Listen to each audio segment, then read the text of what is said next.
खैर मकदम है आप सभी का प्राइम डिबेट में आपके साथ मैं हूं समीर अब्बास। आज बात दिल्ली की धरना पॉलिटिक्स में हर दिन एक नया मोड़ देखने के लिए मिल रहा है। 7 दिन से ज्यादा हो गए दिल्ली के लेफ्टिनेंट गवर्नर के दर पर दिल्ली के सीएम को धरना देते। डिप्टी सीएम और एक मिनिस्टर तो अनशन के बाद अस्पताल पहुंच गए, लेकिन दिल्ली हाईकोर्ट ने आज इस मामले की सुनवाई के दौरान यह पूछा है कि एलजी के घर के अंदर बैठने की इजाजत आपको किसने दी। साफ कहा कि अदालत समझ नहीं पा रही है कि यह धरना है या हड़ताल। धरने का फैसला सीएम ने खुद से लिया या यह कैबिनेट का फैसला है। उधर केजरीवाल ने आईएएस अफसरों के लिए अपील जारी कर कहा कि अफसर उनके परिवार का हिस्सा हैं और वो उनकी सिक्योरिटी का भरोसा देते हैं। वो काम पर लौट आए और बिना किसी डर के काम करें। आईएएस एसोसिएशन ने केजरीवाल के इस कदम का खैर मकदम किया है। इस बीच केजरीवाल को देश भर की रीजनल पॉलिटिकल पार्टी से मिल रहे सपोर्ट ने जरूर बीजेपी के नाक में दम कर दिया है, क्योंकि इनमें कुछ तो उसके सहयोगी दल भी शामिल है। तो जंग इसी बहाने धमक दिखाने की भी हो रही है। लेकिन इस सब के बीच अगर कोई सबसे ज्यादा पिस रहा है तो वो है दिल्ली की आम जनता। सो आज बड़ा सवाल यही कि केजरीवाल के बहाने ऑपोजिशन साथ, पर कब सुधरेंगे दिल्ली के हालात। इसी पर होगी बात अपने तमाम खास मेहमानों से, लेकिन पहले ये रिपोर्ट।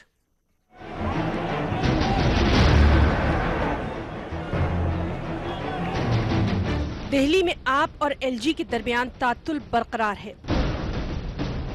दिल्ली के अवाम परेशान है, उनकी सुध तक लेने वाला कोई नहीं। ताहम दिल्ली हाईकोर्ट ने आपके धरने की सियासत का सख्त नोट बिलाखिर ले ही लिया। 8 दिनों से राजनिवास पर जारी आपका धरना खत्म कराने के लिए 2 अर्जियां दिल्ली हाईकोर्ट में दाखिल की गई थी, जिन पर समाअत करते हुए अदालत ने आपसे कई चुभते हुए सवालात किए। साथ ही पार्टी के तर्ज अमल पर भी सख्त तबसरा किया। 1 हफ्ते से ज़्यादा से दिल्ली में मुख्यमंत्री जी धरना पर बैठे हैं उनके अपने कैबिनेट वाले की तरफ से, और दिल्ली की जनता तबाह है। और मुख्यमंत्री जी पब्लिक के कामों को देख नजरअंदाज कर करके गवर्नर साहब के ऑफिस में धरना पर बैठे हैं। मुख्यतः हमने मांग की है कि माननीय मुख्यमंत्री के धरने को गैर कानूनी घोषित किया जाए और उस पर एक डायरेक्शन पास किया जाए कि भविष्य में ऐसा कोई घटना न हो जिससे कि जनता के काम को प्रभावित करे। जहां तक सवाल धरने का, धरना पूर्ण रूप से गैर कानूनी है। जंतर मंतर ना सही मुतालबात मनवाने के लिए आप लीडरान राजनिवास को ही स्टेज बनाए बैठे हैं। आप आईएएस ऑफिसर्स की हड़ताल को गैर कानूनी करार दे रही है। इसकी 3 बुनियादी मांगे हैं। आईएएस ऑफिसर्स की हड़ताल खत्म कराई जाए, काम न करने वाले ऑफिसर्स के खिलाफ सख्त कार्रवाई की जाए और राशन के मुस्तहिकीन के दर तक सप्लाई के मंसूबे को मंजूरी दी जाए। वो इस मामले में एलजी से मदाखलत के मुतालबे पर अड़ी है। दिल्ली के वज़ीर आला अरविंद केजरीवाल ने हड़ताली ऑफिसर से हड़ताल खत्म करके काम पर वापस लौटाने की ताज़ा अपील कर डाली है। दिल्ली के मुख्यमंत्री अरविंद केजरीवाल जी ने एक अच्छा कदम बढ़ाया है। आईएएस अधिकारियों के लिए उन्होंने पत्र लिखकर ये कहा है कि वो उनके परिवार के सदस्य हैं। केजरीवाल के धरने को मगरबी बंगाल की वज़ीर आला ममता बनर्जी, केरल की वज़ीर आला पिनराई विजयन, आंध्र प्रदेश की वज़ीर आला एन चंद्रबाबू नायडू, कर्नाटक के वज़ीर आला एचडी कुमारस्वामी और बीजेपी की इत्तेहादी शिवसेना की हिमायत हासिल है, जो कि केजरीवाल के लिए काफी हौसला अफजा है। अगर सरकार कोई और चलाएगा, जनता किसी और को चुन कर देगी और सरकार कोई और चलेगा, इसे हम लोकतंत्र नहीं मानते। उधर बीजेपी और कांग्रेस आपके धरने को सिर्फ ड्रामा करार दे रही है। हाईकोर्ट की टिप्पणी बहुत इम्पोर्टेंट है और उसमें कई सवाल उठाए गए हैं। घर के अंदर घुसना, इसकी परमिशन ली गई कि नहीं, लेकिन जिससे पूछा जा रहा है वो तो परमिशन नाम का शब्द ही उसके डिक्शनरी में नहीं है। ये सारा का सारा ड्रामा है और कुछ नहीं है। लोगों का ध्यान भटकाने के लिए ड्रामा किया जा रहा है, इसके अलावा कुछ नहीं है।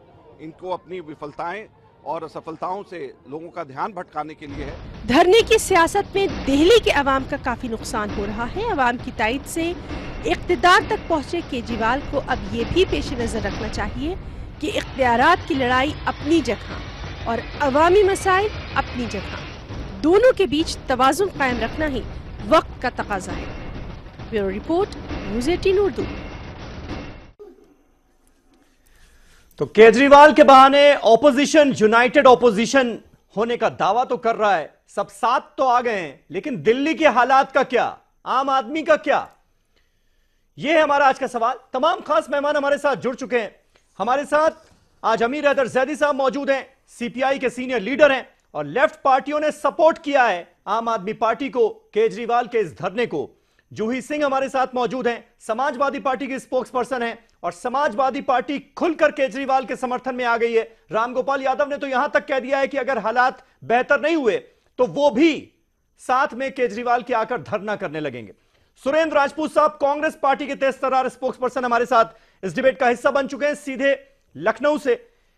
और कांग्रेस ही ऐसी मुख्य विपक्षी पार्टी है, मेन ऑपोजिशन पार्टी, जिसने अपने आप को अलग किया हुआ है केजरीवाल के इस धरने से। संजीव झा साहब हमारे साथ मौजूद हैं, आम आदमी पार्टी के स्पोक्स पर्सन हैं और साथ ही साथ दिल्ली के एमएलए भी हैं। और शबनम खान हमारे साथ मौजूद हैं जो कि सोशल एक्टिविस्ट हैं और वो भी आज हमारे साथ इस डिबेट में। और भारतीय जनता पार्टी के स्पोक्स पर्सन दिल्ली स्टेट के तेजेंद्र पाल सिंह बग्गा, वो भी हमारे साथ डिबेट में जुड़ चुके हैं और बस चंद पलों में वो आपको स्क्रीन पर नजर आएंगे। लेकिन पहला सवाल संजीव झा आपसे, आज ये जो अपील की गई अरविंद केजरीवाल की तरफ से 7 दिन गुजरने के बाद कि ये जितने अफसर हैं ये मेरे परिवार का हिस्सा हैं और मैं भरोसा देता हूं कि वो काम पर लौट आएं, मैं उन्हें पूरी सुरक्षा दिलाऊंगा, उनकी सिक्योरिटी मेरी जिम्मेदारी है और वो काम पर लौट आएं और बिना डर के काम करें। ये अपील जारी करने में आप लोगों ने इतना वक्त क्यों जाया किया? क्यों आप लोगों ने धरने के बहाने अपने सियासत चमकाने की कोशिश की? ये अपील पहले हो जाती तो देखिए कितना अच्छा रिएक्शन आया है आईएएस एसोसिएशन की तरफ से। उन्होंने फौरन वेलकम किया और कहा कि हम बातचीत के लिए तैयार हैं। यही काम पहले कर लेते। समीर भाई, 23 फरवरी से माननीय मुख्यमंत्री लगातार प्रयास कर रहे हैं। उन्होंने एलजी साहब से लगभग 7-8 बार मुख्यमंत्री जी और उनके तमाम कैबिनेट साथी ये कोशिश करते रहे, बार बार एलजी साहब कहते रहे कि इस स्ट्राइक को एंड कराइए आप, लेकिन तमाम कोशिशों के बावजूद एलजी साहब समय देते रहे लेकिन कुछ किया नहीं। अब उसके बाद कोई चारा नहीं था, तब जाकर के सीएम साहब तमाम कैबिनेट साथी जाकर उनसे रिक्वेस्ट किया कि अब तो खत्म कराइए। वो फिर समय मांग रहे थे, तब वो जाकर वहां बैठ गए। उन्होंने कहा कि ठीक है जी, आप समय लीजिए, लेकिन बताइए आप जब तक डिसीजन नहीं लेंगे हम यही बैठेंगे, आप बताइए डिसीजन कब लेना है, हमारे पास क्या चारा है। पिछले 4 महीने से कोई भी सेक्रेटरी किसी भी मिनिस्टर्स के मीटिंग में नहीं आ रहा है और जब 4 महीने से कोई मीटिंग में नहीं आ रहा तो बहुत सारे ऐसे काम थे जो होने थे वो नहीं हो पा रहे हैं। तो मेरा ये कहना है फिर मिनिस्टर को अपने सचिवालय में बैठने से कोई फायदा नहीं है और दिल्ली की जनता परेशान हो रही है। तो इसी चूंकि दिल्ली की जनता ने हमें बड़े मैंडेट से चुना है तो हमारी जिम्मेदारी बनती है कि जो कोई भी रास्ता हो सकता है वो रास्ता हम अख्तियार करें। और इसीलिए दिल्ली के मुख्यमंत्री अरविंद केजरीवाल जी आज एलजी साहब के यहाँ बैठे इंतजार कर रहे हैं पिछले 7 दिन से कि एलजी साहब आए, अफसर तो ये कह रहे हैं, आईएएस एसोसिएशन तो ये कह रहा है साहब को इतनी परेशानी क्यों हो रही है ही नहीं अफसर।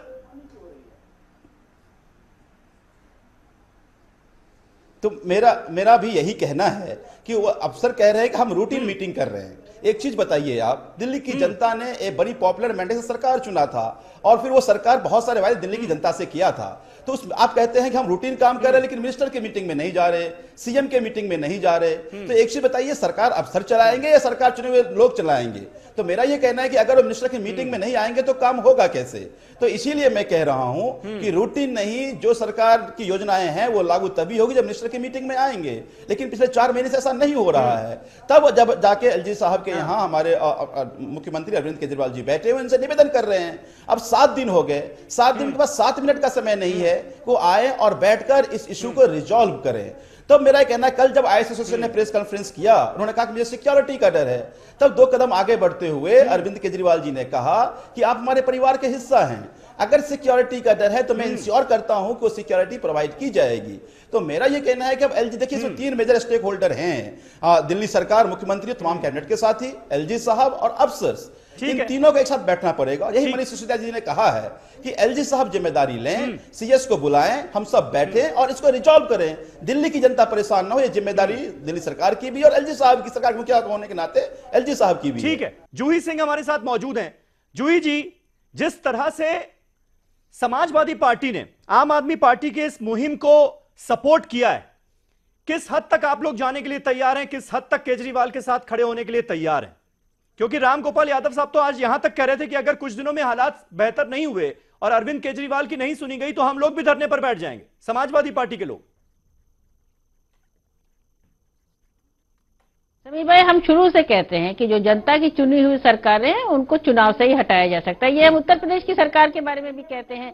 आम आदमी पार्टी की सरकार को क्यों नहीं काम करने दिया जा रहा है? जो आईएएस एसोसिएशन की मीटिंग हुई थी, जो वो कह रहे थे कि हम रूटीन काम करेंगे, तो पॉलिसी लेवल डिसीजंस कोई भी मंत्री या कोई भी जनप्रतिनिधि बिना अपने प्रिंसिपल सेक्रेटरी के कैसे ले सकता है? ये तो कागज से ही साफ हो जाएगा कि वो लोग काम कर रहे थे कि वो लोग काम नहीं कर रहे थे। आम आदमी पार्टी धरने पर क्यों बैठने को उसको आवश्यकता पड़ी? पुडुचेरी में भी यही हाल है। कांग्रेस के खुद के मुख्यमंत्री ये बात कह रहे हैं। और लेफ्टिनेंट गवर्नर एक संवैधानिक पद है, तो क्या लेफ्टिनेंट गवर्नर जी को ये नहीं दिखाई दे रहा था? ये कौन से आईएएस ऑफिसर्स हैं जो ये बात कह रहे हैं इलेक्टेड सरकारों के खिलाफ कि आप हम इन टर्म्स एंड कंडीशंस पे, क्या इनके कोई सर्विस रूल्स नहीं है? क्या कागजों पे जो नोटिंग हुई है वो इस हड़ताल या इस धरने के बाद चेक नहीं होगी? क्योंकि दिल्ली की जनता, या तो फिर इन्हीं लोगों को सब सत्ता दे दी जाए, चुनाव की जरूरत भी नहीं है, टैक्स पेयर्स का पैसा लगता है, दिल्ली की जनता सफर कर रही है। अगर दिल्ली ने कोई सरकार चुनी है तो उसको आप काम करने दीजिए। लेफ्टिनेंट गवर्नर भी उसी सरकार का हिस्सा है।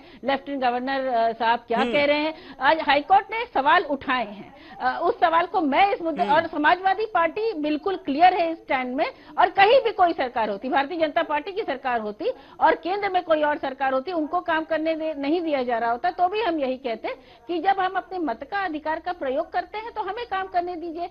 या आईएएस ऑफिसर्स ये बताएंगे कि हम किन टर्म्स एंड कंडीशंस पे अगर काम करेंगे या क्या हुआ, या उनकी कोई स्पेसिफिक कंप्लेंट थी। मैंने सुनी है वो प्रेस कॉन्फ्रेंस, उनकी कौन सी स्पेसिफिक कंप्लेंट थी? आप तो वो कह भी नहीं सकते हैं कि हम काम नहीं कर रहे थे, क्योंकि वो खुद कह रहे हैं कि हम काम नहीं कर रहे थे, जो भी कारण है। एक मुख्यमंत्री को आज चिट्ठी लिखनी पड़ रही है कि मैं आपसे रिक्वेस्ट कर रहा हूं कि आप प्लीज काम करिए। ये लोग, ये आईएएस ऑफिसर दिल्ली को सुरक्षा देंगे, जो आज मुख्यमंत्री के खिलाफ। सुरेंद्र राजपूत साहब, सुरेंद्र राजपूत साहब, कांग्रेस पार्टी को क्यों नहीं लगता, कांग्रेस पार्टी को क्यों नहीं लगता कि सीएम की सुननी चाहिए अफसरों को? और अगर अफसर सीएम की नहीं सुनेंगे तो काम कैसे करेगी चुनी हुई सरकार? समीर भाई, एक बड़ा पुराना शेर था ना कि रंज लीडर को बहुत है मगर आराम के साथ, और कौम के गम में डिनर खाते हैं हुक्काम के साथ। अरविंद केजरीवाल जी जब राज्य में आए थे तो उन्हें मालूम था कि दिल्ली अर्ध राज्य है। अरविंद केजरीवाल जी जिस तरीके से शीला दीक्षित जी ने 15 साल सरकार चलाई थी, उसी सरकार की लिगेसी को आगे लेकर के चलने के लिए आए थे। उन्हें पहले से मालूम था पूर्ण राज्य नहीं है।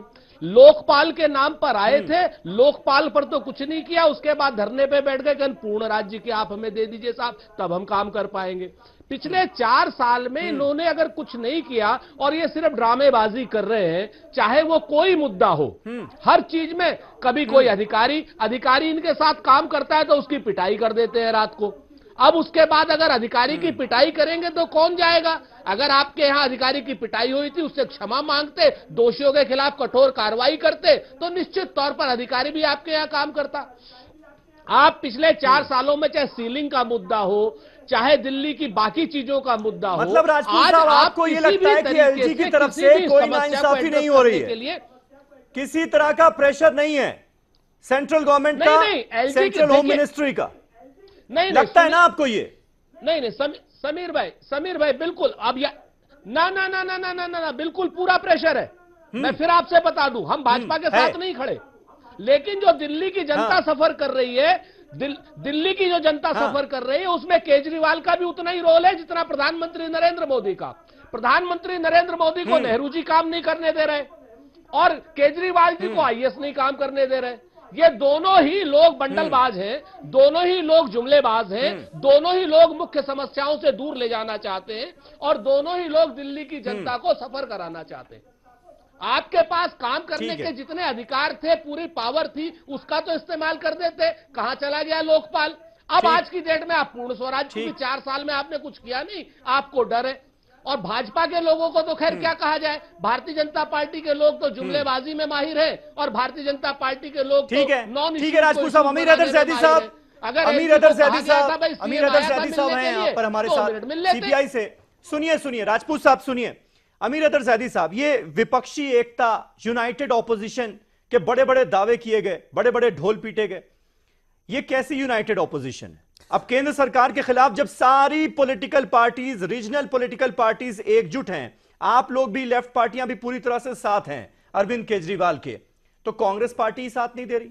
लेकिन दो चीजें अलग अलग, वो पार्टी जो धुरी बनने का दावा करती है विपक्षी एकता की, लेकिन दो चीजें अलग अलग है। एक है धरना, एक है विपक्षी एकता। हाँ। वहां संवैधानिक कुछ मामला गड़बड़ा रहा था। हाँ। और दिल्ली की जनता सफर कर रही थी, हम उस लिहाज से धरने में शरीक हो रहे हैं। हाँ। हमने उस लिहाज से, इसलिए नहीं कि हम केजरीवाल को कोई मुख्य धुरी मानने जा रहे हैं, नंबर एक। और एक चीज मैं जानता हूं, और मैंने ये ट्वीट भी किया है, कम्युनिस्ट पार्टी को खुदकशी करने की ज्यादा सी आदत बन गई है। अच्छा। जाके मैं तो कह रहा हूं, सुबह से कह रहा हूं।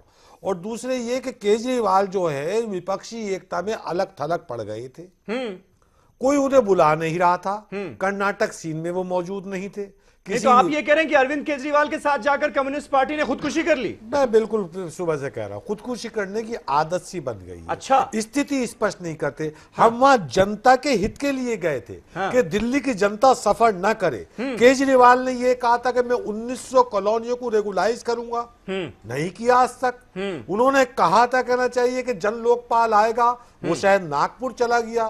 मेरी स्थिति स्पष्ट है। तो इतना प्रोटेस्ट कर रहे हैं, अगर आप इतना विरोध है अरविंद केजरीवाल की पॉलिसी से, तो सपोर्ट क्यों कर रहे हैं? मैं जनता के समर्थन में हूं। हाँ। दिल्ली की जनता पानी के लिए त्राहिमाम कर रही है, गंदगी का आलम है, और ये कुछ करने को तैयार नहीं। कौन जिम्मेदार है इसके लिए आपके साथ? केजरीवाल जिम्मेदार है। पानी कहां है भाई?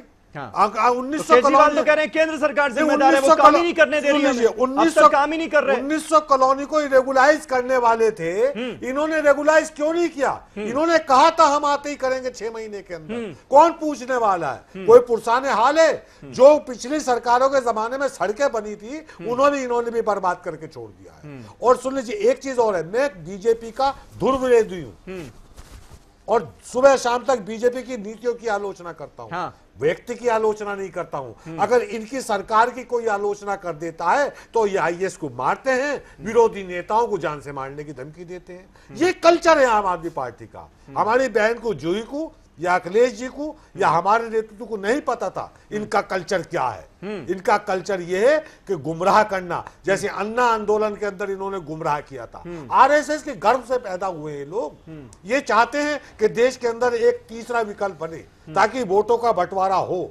सारे 3-4 साल तक कम्युनिस्ट नेतृत्व करता रहा, सड़क पर कम्युनिस्ट रहा, लेकिन अब नेतृत्व करने के लिए ऐसी धरना करने बैठ गए। ठीक है, ये मानेंगे? हम कहते हैं बहुजन प्रधानमंत्री, दलित प्रधानमंत्री, बहुजन सरकार, आप मानेगी? नहीं मानेगी। तेजेंद्र बग्गा हमारे साथ, केजरीवाल सपना देख रहा है प्रधानमंत्री बनने। तेजेंद्र जी, क्या लगता है आपको, क्योंकि आम आदमी पार्टी की तरफ से दावा यह किया जा रहा है कि भाई कहीं ना कहीं ये जो पूरी कवायद चल रही है ना, सरकार के खिलाफ जो माहौल बनाया जा रहा है, अफसरों के दिलों में जो चिंगारियां उसको भड़काया जा रहा है, सुलगाया जा रहा है, उसके पीछे दरअसल बीजेपी का दिमाग काम कर रहा है, आपके लोग लगे हुए हैं। और अखिलेश यादव ने जो ट्वीट किया है उसको आप देखिए। उन्होंने लिखा है, देश की राजधानी के सचिवालय पर केंद्र के सत्ताधारी राजनीतिक दल के कब्जे की खबर। यानी जिस तरह से बीजेपी के लोग सचिवालय के ऊपर पहुंच गए थे और झंडा फहरा दिया था, तो कहीं ना कहीं क्या इस पूरी कवायद के पीछे बीजेपी है क्या?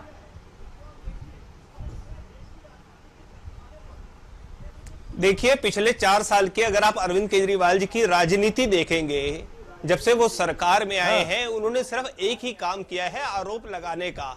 और उनके अगर पेट के अंदर दर्द भी होता है तो वो उसके जिम्मेदार नरेंद्र मोदी होते हैं, भारतीय जनता पार्टी होती है। हम उनसे पूछना चाहते हैं, आज दिल्ली की जनता पानी की मांग कर रही है, दिल्ली में पानी के लिए त्राही त्राही है। क्या पहले ये इंपॉर्टेंट है या पहले आपका एलजी के पास जाके धरना देना इंपॉर्टेंट है? आज दिल्ली के हर क्षेत्र में 5-5, 7-7, 10-10 घंटे बिजली कट रही है। क्या वो बिजली देने के लिए आपको पूर्व राज्य का दर्जा चाहिए, अभी धरना देना है, या दिल्ली की जनता को बिजली देनी पहली आपकी आवश्यकता होनी चाहिए? आज मैं पूछना चाहता हूं कि जिस 20 कॉलेजेस की उन्होंने बात की थी, क्या इसके लिए उनको पूर्ण राज्य का दर्जा चाहिए, या 20 कॉलेजेस आज आप उनके इंटरव्यू में आपको निकाल के दे देता हूं। और ये जो आज चोर चोर मुसेरे भाई बने बैठे हैं, जिन अखिलेश यादव जी का आपने नाम लिया, ये मैंने ये ट्वीट निकाली हुई है, उनके प्रवक्ता बैठे हैं, आप उनसे पूछिए। ये अरविंद केजरीवाल जी की ट्वीट में आपको टीवी पे दिखा रहा हूं। इस ट्वीट के ऊपर लिखा है कि अखिलेश यादव करप्शन और क्रिमिनल है।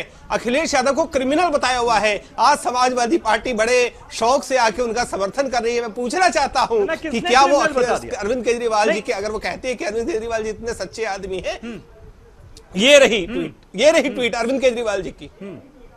ये अरविंद केजरीवाल जी की ट्वीट है जो मैं आपके चैनल पे दिखा रहा हूं। ये 2012 की ट्वीट है जिसमें उन्होंने कहा कि अखिलेश यादव जो उत्तर प्रदेश के मुख्यमंत्री है, एक करप्ट मुख्यमंत्री है, एक क्रिमिनल मुख्यमंत्री है। आज अखिलेश यादव को केजरीवाल बहुत अच्छे लग रहे हैं, आज केजरीवाल को अखिलेश यादव बड़े अच्छे लग रहे हैं। सिर्फ इनका एक एजेंडा है 2019 में नरेंद्र मोदी को। मिस्टर बग्गा, अरे सुन लीजिए बहन जी, आप ही सुन रहे थे। अच्छा ठीक है, आप बोलिए। अरे ये अरे केजरीवाल जी की ट्वीट है, केजरीवाल जी की ट्वीट है, आप सुनिए। अरे केजरीवाल कह रहे ना कि ये व्यक्तिगत नहीं है, व्यक्तिगत नहीं है, एक मुख्यमंत्री विचारधारा की लड़ाई है और मुख्यमंत्री पर आरोप लगाए केजरीवाल के साथ है। अरे छोड़िए ये व्यक्तिगत, ये विचारधारा की लड़ाई नहीं है, ये 2019 का एजेंडा है, ये 2019 का एजेंडा है। आरएसएस कर रही है, आरएसएस ने समीकरण बनाए ताकि चोर मिल गए और वो 2019 की लड़ाई है। तेजेंद्र कह रहे हैं ये 2019 की लड़ाई है। एक मिनट देखिए, शबनम हमारे साथ है। एक मिनट सुन लीजिए, दिल्ली की आम जनता की भी सुन लीजिए। शबनम जो है वो सिविल सोसाइटी को रिप्रेजेंट कर रही है इस डिबेट में। शबनम, दिल्ली की आम जनता क्या पॉलिटिक्स का शिकार हो रही है? और जिस तरह से 2019 का दम दिखाने की एक होड़ सी नजर आ रही है नेताओं में, उसका शिकार हो रही है क्या दिल्ली की आम जनता? क्योंकि काम तो नहीं हो रहे दिल्ली वालों के अल्टीमेटली। समीर भाई, कोई भी देश अभी सब जिनसे भी पूछेंगे, जितने भी महान व्यक्ति यहाँ बैठे हैं, हाँ। तो सब संविधान की पोथी उठाकर बैठ जाएंगे, हाँ। कि संविधान से चलता है जी देश हमारा। तो हाँ। संविधान की बात करने के लिए एक से एक लेक्चर होंगे सबके पास अभी, लेकिन संविधान पे जब चलने की बात आएगी तो ये किसी और ही पथ पर दौड़ना शुरू कर देंगे। हाँ। अब कहाँ है संविधान? आप एलजी के घर में जाकर बैठ गए। आपको अगर कुछ करना ही है, चलिए आपको धरना प्रदर्शन का ही शौक है क्योंकि आप आए वहीं से हैं, तो आपके पास और भी ऑप्शन थे धरना प्रदर्शन करने के, या पूरा कैबिनेट लेके आप वहीं एलजी के घर पर ही बैठ जाएंगे? उससे तो सारी दिल्ली ठप हो जाएगी। तो आप हर चीज को ना अपनी तरह से आई मी माई सेल्फ की राजनीति नहीं चलेगी। हाँ। एक देश का कानून की किताब है हमारे देश की, जिसे हम संविधान कहते हैं। आपको थोड़ा पढ़ना पड़ेगा उसको, आपको उसके अकॉर्डिंग चलना पड़ेगा। और जब सड़कों पे गंदगी होगी तो छीछाले इधर होगी, एमसीडी उसकी। एक सीएम की अगर अफसर नहीं सुनेंगे तो वो कैसे काम करेगा? अगर उसका सेक्रेटरी उसकी नहीं सुनेगा, मुख्य सचिव नहीं सुनेगा, जैसा कि वो दावा कर रहे हैं, तो फिर वो करेगा क्या? तो आईएएस लॉबी भी ये दावा कर रही है कि ये पीटते हैं। आईएएस लॉबी भी ये दावा कर रही है कि ये किसी की बात सुनते नहीं है। आईएएस लॉबी भी कह रही है ये रेस्पेक्ट नहीं करते हैं। तो आप किसकी मानेंगे? फिर आपको एक तराजू रखना पड़ेगा ना। हाँ। सीएम भी आधार है उस पलड़े में और आईएएस ऑफिसर भी। आईएएस ऑफिसर आपके जूते खाने तो बने नहीं है वो आईएएस। आपको सीएम की कुर्सी का और अपने उसका तो इतना अभिमान है। बिल्कुल बिल्कुल। आईएएस अफसर क्या जूते खाने हैं आपके? उनकी कोई गरिमा, उनका मान सम्मान नहीं है। आप उनको तो लताड़ेंगे कि जैसे वो आपके नौकर हैं। बिल्कुल। तो आप उनका भी सम्मान करिए, वो भी आपका सम्मान करे और बख्शिए जनाब दिल्ली की जनता को पानी। संजीव, क्या ईमानदारी से आप ये बात मानेंगे कि कुछ गलतियां हुई हैं और उन गलतियों को मानकर ही आगे बढ़ा जा सकता है? मानेंगे आप? देखिए, दो तीन बात जवाब दीजिए, फिर मैं ब्रेक के बाद आऊंगा। कांग्रेस के प्रवक्ता अभी कह रहे थे कि पहले सरकार बहुत अच्छी चलती थी कांग्रेस के टाइम में। नहीं, सारी बातें तो हाँ में ना में नहीं हो सकती है, पर हमारी बात तो सुन लेंगे, फिर हाँ या ना में जवाब दूंगा। मेरा ये कहना है कि जैसा भी कह रहे थे कि कांग्रेस के समय बहुत से सरकार चल रही थी, अब नहीं चल रही है। फरवरी में हमारी सरकार आई, मई 2015 में एक नोटिफिकेशन के जरिए हमसे सर्विसेज ले लिया गया, विजिलेंस ले लिया गया, एसीबी ले लिया गया। उस तमाम चुनौतियों के बावजूद पिछले 3 साल से काम हो रहे थे, लेकिन 4 महीने में जो कुछ भी हुआ, 4 महीने में किसी भी मिनिस्टर्स के मीटिंग में कोई अधिकारी नहीं आ रहा है। जब अधिकारी नहीं आ रहा तो काम नहीं हो पा रहा है। अब जब काम नहीं हो पा रहा है तो जानते हैं ना क्या वजह थी? इंटरवेन करना पड़ेगा। इसी बात के पीछे जानते हैं ना क्या वजह थी? पिछले 4 महीने से पिटाई का जो पूरा मामला था, अरे तो मोदी जी के पास जाइए। मेरा ये कहना है समीर भाई, अगर मैं मान लूं, समीर भाई मैं मान लूं कि जो चीफ सेक्रेटरी ने एलिगेशन लगाया उसकी जांच ऑलरेडी पुलिस कर रही है। अगर इन्वेस्टिगेशन चल रहा है, एलजी पुलिस इनके पास है, अगर कोई दोषी है तो उसको जेल भेज दिया जाए। लेकिन इसका मतलब कतई ये नहीं है कि आप मिनिस्टर्स के मीटिंग में नहीं जाएंगे, आप दिल्ली की जनता के लिए कामकाज नहीं करेंगे। इनका खुद का जो सेंट्रल सिविल सर्विसेज एक्ट कहता है, बिल्कुल ये एक इंपॉर्टेंट बात है कि अफसर कतई मतलब नहीं है, रूटीन भी नहीं। सीएम की सुनने से मना नहीं कर सकते, इनकार नहीं कर सकते, क्योंकि इससे आम जनता के काम रुकते हैं। और यही एक वजह है जिसकी वजह से तमाम पॉलिटिकल पार्टीज आज अरविंद केजरीवाल के साथ खड़ी हो गई हैं। एक छोटा सा ब्रेक ले रहे हैं, दिल्ली के हालात कैसे सुधरेंगे जो अहम सवाल है उस पर हम लौटेंगे। एक छोटा सा ब्रेक ले रहे हैं, फौरन हो रहे हैं हाजिर, कहीं ना जाइएगा। तमाम खास मेहमान हमारे साथ बने हुए हैं।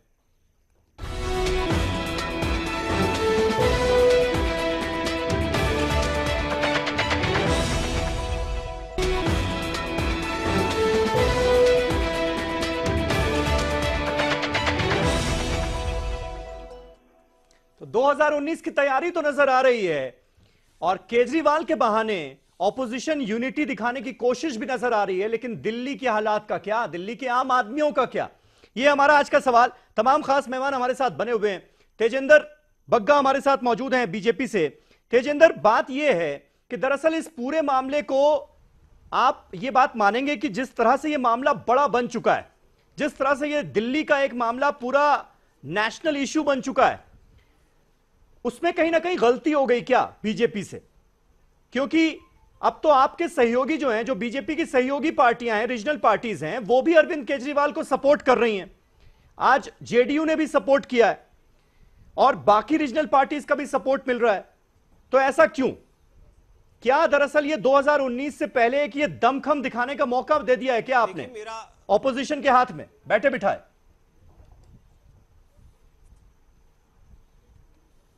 देखिए, ये 10 बारी महागठबंधन बना और 10 बारी टूटा, तो मुझे लगता है कि ठीक है, विपक्ष को भी हक है कि वो गठबंधन बनाए। नरेंद्र मोदी के खिलाफ उनका एक वर्षों से प्रयास चल रहा है, मुझे लगता है वो चलता रहेगा। लेकिन मेरा आपके चैनल से एक निवेदन है कि अगर आपको लगता है कि हम झूठ बोल रहे हैं, अरविंद केजरीवाल झूठ बोल रहे हैं, आप सभी सरकारी दफ्तरों में अपना कैमरा लेके जाएं और उस कैमरे में आईएएस जितने भी ऑफिसर्स के दफ्तर उनके लेके जाए कि वो वहां पे बैठे हैं कि नहीं बैठे, वो वहां काम कर रहे हैं कि नहीं कर रहे। मुझे लगता है दूध का दूध, पानी का पानी हो जाएगा। मिनिस्टर्स के बुलाने पर जाते नहीं थे। मसला तो ये है कि जिस दफ्तरों में तो काम कर रहे हैं। एक सेकंड, हाँ सर सुन ले, मैं कंप्लीट कर लूं सर, मैं कंप्लीट कर लेता हूं मैं एक बारी। हाँ, जो आपने कहा मैं उस बात से सहमत हूं। जिस दिन अंशु प्रकाश को अरविंद केजरीवाल जी ने बुला के अपने घर में अपने गुंडों से पिटवाया, उस दिन उन्होंने कहा कि अरविंद केजरीवाल अगर माफी मांग लेते हैं तो हम उनके सभी वहां पे आने को तैयार हैं। उसके बाद जब जांच चालू हुई, आपने देखा किस तरीके से जो सीसीटीवी फुटेज थी उसमें कुछ फुटेज को हटाया गया और किस तरीके से फुटेज का टाइम बदला गया। ये तो जांच के अंदर आ गया, आपके चैनल ने खुद दिखाया कि सीसीटीवी फुटेज के टाइम को बदला गया था। क्या अरविंद केजरीवाल जी की मर्जी के बगैर उनकी कोठी के सीसीटीवी फुटेज का टाइम को बदला गया? तो ये जानबूझ के एक तरह से साजिश के तहत मारा गया और उसके बाद सीसीटीवी फुटेज की जो टाइमिंग है उसको बदला गया ताकि अंशु प्रकाश और उसका बयान ना मिले। मैं आपसे ये कहता हूं कि अरविंद केजरीवाल का जो एरोगेंस है, जो अपने आप को कल तक कहते थे मैं आम आदमी हूं, मैं दिल्ली की खातिर सब कुछ करने को तैयार हूं, आईएएस ऑफिसर्स ने कहा कि जिस तरीके से उनके ऑफिसर की पिटाई हुई, आप एक बार माफी मांग लीजिए, हम वापस उनकी मीटिंग में आने को तैयार है। उनका जो प्रश्न है, उनका कहा है कि हमारे एक सीनियर ऑफिसर को मारा गया है, पीटा गया है, आप हमसे माफी मांगिए, हम कल से काम पे आने को तैयार है, हम अभी से काम पे आने को तैयार है। लेकिन अरविंद केजरीवाल का जो एरोगेंस है वो नीचे होने को तैयार नहीं है। वो दिल्ली की जनता को चलिए, मैंने आपकी बात मान ली थी। एक ही मकसद अरविंद है, केजरीवाल का एरोगेंस है, वो माफी मांग लेते तो हालात पहले समझ जाते। लेकिन जिस तरह से 7 दिनों से एक चुनी हुई सरकार का चुना हुआ सीएम, जनता का सीएम एलजी के वेटिंग रूम में इंतजार कर रहा है, क्या एलजी साहब की यह जिम्मेदारी नहीं बनती कि मामले को खत्म करने के लिए ही सही कम से कम बात तो करें?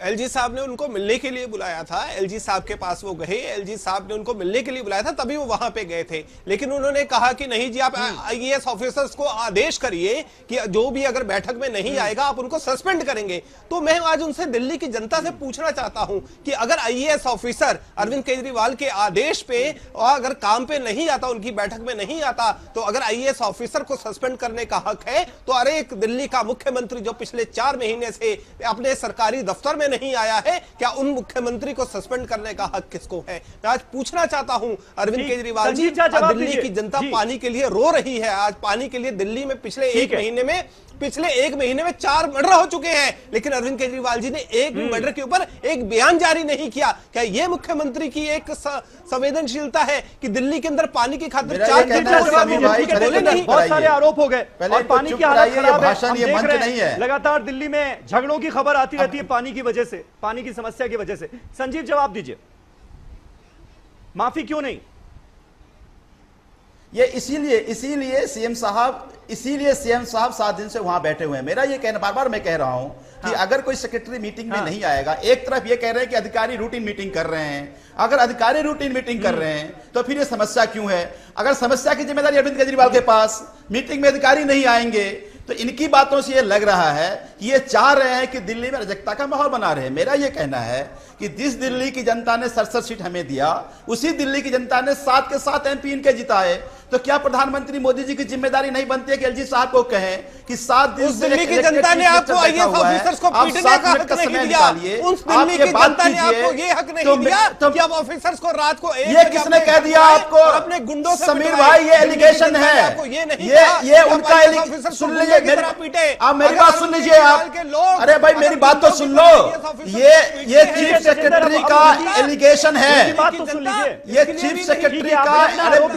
अरे गाजी चुप हो जा, सुन लो, अपना बीपी ना बढ़ाओ, अपना बीपी ना बढ़ाओ, मेरी बात सुन लो। ये चीफ सेक्रेटरी का एलिगेशन है जिसकी जांच दिल्ली पुलिस कर रही है। अगर ये एलिगेशन सच हुआ तो जिसने किया उसको सजा मिलेगी, लेकिन इसका मतलब ये नहीं है कि अधिकारी जरिए आप राजनीति करें, अधिकारियों को मीटिंग में ना आने दे, उन पर दबाव बनाए। मेरा ये कहना है कि चीफ सेक्रेटरी को अगर पीटा गया तो उसकी जांच पुलिस कर रही है, ये पुलिस एलजी के अधीन है, इमीडिएटली जांच सजा दे। लेकिन मैं बार बार कह रहा हूं, मेरा ये बार बार कहना है, सेंट्रल सिविल सर्विसेज कंपनी ये कहता है कि मोदी सीएम केजरीवाल, आप कैसे इंसान हो गए, आपसे कैसे मत जाना पड़ेगा हो गए, इसका जवाब तो आम आदमी पार्टी देगी। दूसरे एक चीज कर रहे हैं आप, दिल्ली गवर्नमेंट का एक रूल्स है, दिल्ली गवर्नमेंट का एक रूल्स है कि अगर कोई दिल्ली का कर्मचारी कार्य दिवस में हड़ताल पर जाता है तो उसका वेतन काट लिया जाता है। तो केजरीवाल की सरकार जो 8 दिन से हड़ताल पर है, क्या इसका वेतन कटेगा? दूसरा, ये नैतिकता के आधार पर अपना वेतन कटवाना चाहिए। साहब कर सकते, बोलिए संजीव। समीर भाई, मैं यही कह रहा हूं, बार बार कह रहा हूं कि हमसे 2015 में सर्विसेज छीन लिया गया है। ये एलजी साहब के पास अधिकार है, ये हमारे पास अधिकार नहीं है। यही तो हम कह रहे हैं कि एलजी साहब ने कहा था पीएम मोदी सीएम केजरीवाल झूठ बोल रहे हैं, झूठ बोल रहे हैं, कैसे अलग हो गया कि समीर भाई मैं आपसे निवेदन करता हूं, रूल का वायलेशन कर रहे हैं। अरे भैया टीवी चैनल पे वो 8 दिन का वेतन हो जाएगी, ये झूठ बोल रहे हैं, संजीव के ऊपर झूठ बोल रहे हैं। समीर भाई में 2015 का एक नोटिफिकेशन इनको पढ़ा दीजिए, मई 2015 का नोटिफिकेशन पढ़ा दीजिए जिसमें सिविल सर्विसेज, विजिलेंस, एसीबी तीनों दिल्ली सरकार छीन ली गई जो पहले दिल्ली सरकार के पास थी। तो मेरा ये कहना है, बीजेपी कह रही है ये झूठ है, ये झूठ है, सारे अधिकार आपके पास नहीं है। बातों को स्विमिंग पूल में तैर जाओ, नहीं तो हमें जानकारी नहीं है। ये सोशल मीडिया ट्विटर के नेता हैं, इनको नहीं पता कि सरकार में क्या समस्याएं हैं। जरा सोशल मीडिया ट्विटर से बाहर निकल करके बग्गा जी जरा ट्रांजैक्शन ऑफ बिजनेस को पढ़ लीजिए, जरा सरकार कंडक्ट को पढ़ लीजिए, मई 2015 के नोटिफिकेशन देख लीजिए प्रधानमंत्री के द्वारा भेजा गया है। उसमें यह कहा गया है कि दिल्ली सरकार के पास सर्विसेज नहीं रहेंगी, विजिलेंस नहीं रहेगा, एसीबी नहीं रहेगा, हमारे पास कोई अधिकार, सारे अधिकार छीन करके अगर माफी मांग ली जाती है कि हाथ पैर बांधो, स्विमिंग पूल में तैर जाओ। सचिव के साथ जिस तरह का व्यवहार हुआ है कि आम आदमी पार्टी कह रही है कि वो भी जांच के दायरे में, उसकी जांच होगी तभी सारी चीजें सामने आएंगी। लेकिन क्या यहाँ पर एरोगेंस को थोड़े देर के लिए छोड़कर, क्योंकि दिल्ली के लोगों का काम करना था, सारे काम रुके हुए थे, अगर माफी मांग ली जाती तो क्या आपको लगता है कि हालात इतने बदतर नहीं होते? समीर भाई, अभी तो दर दर की ठोकर खा के सबसे माफी मांग कर आए। हाँ, कौन बचा है जिसके पांव पकड़ के माफी नहीं मांग ली हो? चाहे वो गडकरी जी हो, चाहे वो और हो, चाहे जितने भी नेता थे जिनके खिलाफ एलिगेशन लगाए थे, शीला दीक्षित महाचोर हैं और जैसे ही मैं आऊंगा सीधा जेल के अंदर बंद नजर आएंगी, वहां भी माफी मांगा है। सब जगह माफी मांगने का काम करते हैं। वो कोई बात नहीं, अगर कुछ अच्छा काम किया तो हमने ही आप लोगों को जिताया था और हम ही लोग आपकी वाहवाही भी करते हैं भाई, अगर आप कुछ अच्छा काम करते हैं। लेकिन समीर भाई, अब ये नौटंकी आपको क्योंकि आगे भी सत्ता चाहिए, इन सब का जितने भी ये बोल रहे हैं ना, मैं आपको सच कसम खा के बोल रही हूँ, ये कोई जनता के हित में बात नहीं कर रहा है। हर एक को 2019, 2018 मेरी कब आएगी, तेरी कब जाएगी, मुझे सत्ता की मलाई कब मिलेगी, सिर्फ इससे मतलब है इनको। इनको कोई मतलब नहीं देश की जनता, बिजली के लिए मरो, देश की जनता चाहे वहां जाके शहीद हो जाओ, चाहे देश की जनता आप पानी के बिना मरो, गंदा पानी आ रहा है गंदा पी लीजिए। एक ने तो ढोल पीट रखा है, मैंने स्कूल अच्छे कर दिए, मैंने बिजली का बिल कम कर दिया। भाई लाइट ही नहीं आएगी तो बिजली का बिल तो अपने आप कम आ जाएगा हमारा। तो बिजली भी दीजिए, पानी भी दीजिए। आपको कोई लड़ाई लड़नी है, प्रधानमंत्री नरेंद्र मोदी जी से लड़ाई है ना, आप जाके वहां पर बैठिए, वहां बात करिए उनसे, पीएम साहब ये हमने माफी मांग ली सारे अधिकारियों से, अब हमारा सॉर्ट आउट कराइए। छोड़ दीजिए एलजी, अगर नहीं सुनते आपकी कोई बात। ठीक है जनता को तो त्रस्त मत करिए। जूही जी, ये 2019 की जोर आजमाइश भी हम देख रहे हैं क्या इसमें? क्योंकि जिस तरह के स्टेटमेंट्स आ रहे हैं यहाँ पर, दिल्ली के लोगों के जो काम अटके हुए हैं वो मसला है, लेकिन बयानात जो आ रहे हैं वो ये है कि भाई पीएम मोदी जो है वो देश के अफसरों के बीच हड़ताल करवाकर कामकाज ठप करवा रहे हैं, और ऐसे पीएम के हाथों में देश का लोकतंत्र सुरक्षित नहीं है, सेफ नहीं है। तो ये तो ऐसा लग रहा है जैसे 2019 की तैयारी कर रहा है ऑपोजिशन। समीर भाई, अगर लेफ्टिनेंट गवर्नर इतने डिससेटिस्फाइड थे अरविंद केजरीवाल जी की सरकार से और कि उनकी कोई बात पे वो सॉर्ट आउट नहीं करना चाहते थे, तो एक रिपोर्ट भेज देनी चाहिए थी उनको, या प्रधानमंत्री को और होम मिनिस्ट्री लगा सकती है कि इस सरकार को भंग कर दे। उनको भी कोई हक नहीं पहुंचता है कि वो इस तरह का एक स्टैंड ऑफ करें। और किसी की सोच हो सकती है कि हम 2019 की तैयारी कर रहे हैं, हमने शुरू से कहा कि जो चुनी हुई सरकारें आती हैं उनको जनता ही हटाती है, कोई भी चुनी हुई सरकार है उसको जनता के हित में आप काम करने दीजिए। अगर आप काम ही नहीं करने देंगे तो ये आपका नजरिया है। हमारे राष्ट्रीय अध्यक्ष ने यह भी ट्वीट किया था कि जब भारतीय जनता पार्टी के कुछ एमएलए गए थे और उन्होंने सचिवालय पे झंडा फहराना शुरू कर दिया था, तो शायद ये उनके लिए 2019 की तैयारी होगी। उत्तर प्रदेश में हमारी सरकार नहीं है, हमारे बहुत सारे विरोध है, लेकिन हर बार हम यही करते हैं, कहते हैं और स्पष्ट कहते हैं, मैडम आप सुन लीजिए। हाँ बिल्कुल कहते हैं मैडम, हाँ आप सुन लीजिए, प्लेट कप उठाते होंगे, हम उठवाते नहीं थे, फर्क है। एक्चुअली प्रॉब्लम यह है कि आपकी आंखों में चश्मा लगा हुआ है, आप भी जनता के हित में नहीं सोच रही हैं। आप यहाँ पर एक पॉइंट प्रूव करने के लिए आए हैं। जनता के हित में अगर आप सोच रही होती तो आप कहिए ना कि प्रधानमंत्री बर्खास्त कर दे अरविंद केजरीवाल की सरकार को, अगर हड़ताल में प्रधानमंत्री एक्शन ले ले उन आईएएस ऑफिसर्स को। आईएएस एसोसिएशन आकर आईएएस ऑफिसर को काम करने के लिए रखा गया है। आप सब विपक्षी जो एकजुट हो रहे हैं, आप सब जाइए ना वहाँ पर। हाँ बिल्कुल मैडम, बात कर रहे हैं। हाँ मैडम सुन लिया मैंने कि आप मुझे चुनेंगे और भगा देंगे, लेकिन आप जैसे लोग न किसी को सही चुनने दे रहे हैं, न किसी को भगाने जा रहे हैं। आप इस समय आईएएस ऑफिसर्स को डिफेंड कर रही हैं, आप जनता नहीं है। आप बता रही हैं कि आईएएस ऑफिसर सही हैं कि वो अपने मुख्यमंत्री के खिलाफ एक नॉन प्रूवन केस के लिए केवल रूटीन काम करें और फाइट करें। हाँ, मैं भी आपके साथ सुर में सुर मिलाकर कहूँ कि हाँ ये सब अफसरों से आपने देखा है क्या मैडम, वो क्यों उठाते हैं? हमने कहा था उठाने के लिए, क्या हमने उठाने के लिए कहा था? मैडम देखिए, आप थोड़ा तमीज से बात करिए ना। हमने उनसे कहा था उठाने के लिए, और अगर उनकी गैरत है उठाने की तो वो जाने कौन से आईएएस ऑफिसर हैं, वो क्यों उठाते हैं? क्या कोई सरकार आदेश कर रही है, कोई मुख्यमंत्री आदेश करता है कि आप मेरी कटोरी चम्मच उठाइए? यूपी से निकलकर फिर दिल्ली पे आ जाते हैं।